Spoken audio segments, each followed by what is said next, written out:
The man who tried to assassinate President Ronald Reagan in 1981 will soon be able to head home to Williamsburg.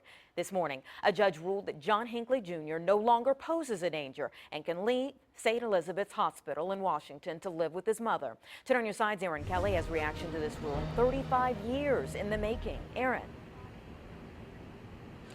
The judge's opinion was more than 100 pages long. He says it's hard to predict what someone will do in the future, but he says that John Hinckley Jr. has received more scrutiny than most people, and he says that hospital staff believe that with certain conditions he will not be dangerous, but some people here say they are uncomfortable with his release.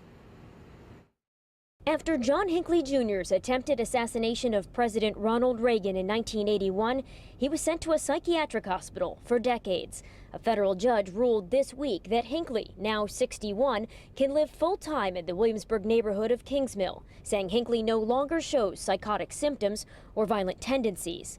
But some residents say the move is risky. It would bother me, and he's about, what, maybe 5 blocks from where I live? It's working too hard to force fit this gentleman into the community. Hinckley, who has made repeated approved visits to family here since 2006, will have to follow certain guidelines. He'll be required to go to therapy sessions, keep a daily log of unsupervised activities, and give the make and model of any car he drives to the Secret Service.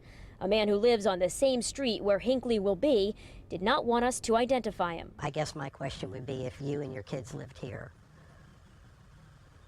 would you have thought about it the same way? If you had a grandchild that was growing up next door, for example, would that have changed maybe your thinking or opinion?